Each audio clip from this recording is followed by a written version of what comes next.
Not completing the sprint or consistently rolling over work from sprint to sprint is probably one of the most common challenges teams face. Hi, my name is Greg Spector, and I have over 10 years of software delivery experience. You can find me on LinkedIn if you'd like to learn more about me or my background. In some cases, you may find your team is consistently rolling over the same amount of points as they complete every sprint. Let's explore some common causes and solutions for this damaging behavior. And please, make no mistake about it, this pattern behavior is very damaging to the team, the organization, and your Agile practice. For one, it hurts morale. If the team consistently feels that their sprint failed, morale and engagement start to decline. Regularly failing to deliver on some percentage of the commitments the team makes causes the team to also lose credibility with other members of the organization. No one knows that the team overcommitted, but they do know if the team didn't deliver something that they promised. And this promise is usually delivered by the product owner, who bears the brunt of the stakeholders' disappointment. No less important is the damage done to your Agile practice.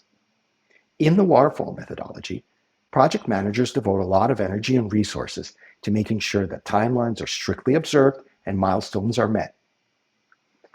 In contrast, Agile puts ownership of delivery against timelines in the hands of the team.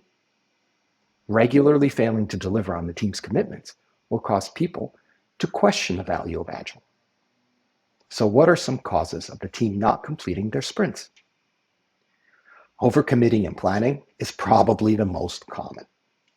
The most dangerous word in the English language is yes. It feels good to be agreeable and to give people what they want.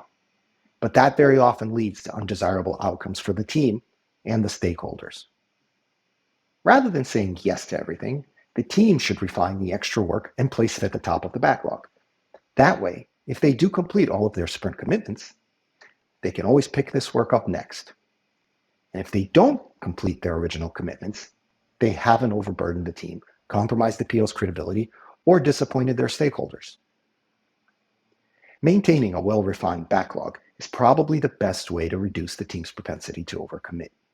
By having a 2 or 3 sprint backlog of refined and prioritized stories that meet your definition of ready, takes the pressure off the team to bring extra work into the sprint.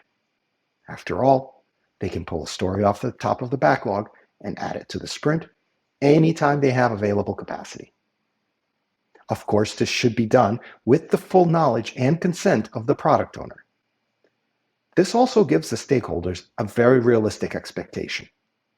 Refined work isn't committed to a sprint, but it is high on the list of teams' priorities. Not planning for unplanned work is another very common challenge. Unless you work in an ideal setting, there is always going to be unplanned or injected work. You may wonder, how can one foresee the unforeseeable? The good news is you don't have to. Keep a running log of how much injected work the team gets in an average sprint, and leave that much capacity available in sprint planning. I will share the tool that I use for calculating capacity in a future episode. Poorly refined stories brought into the sprint are often the cause of a number of challenges for the team.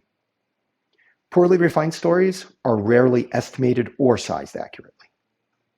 If the sizing is inaccurate, how can the team be sure that these stories can even be completed in a single sprint, or when they are actually complete? This leads me to the next problem: poorly written or completely absent acceptance criteria. Acceptance criteria are defined as the conditions that must be satisfied for a product, user story, or increment of work to be accepted. Without good quality acceptance criteria, developers don't always know when they have satisfied the user story requirements, often leading them to do more work than is necessary. We call that gold plating. All it takes is a single, poorly written user story to derail the entire sprint. The time spent writing clear and complete acceptance criteria will more than pay for itself in time saved in development, testing, and rework. If the things I've said have resonated with you and you want to share some of the challenges your team has faced, leave a comment below. I'd love to hear how you tackle these challenging issues. If you don't agree with something I've said, please put that in the comments too. No one of us is as smart as all of us. Thank you for watching. I will have more videos that share the learnings that I've collected over the years. Of course, as always, please hit like and subscribe. Thank you.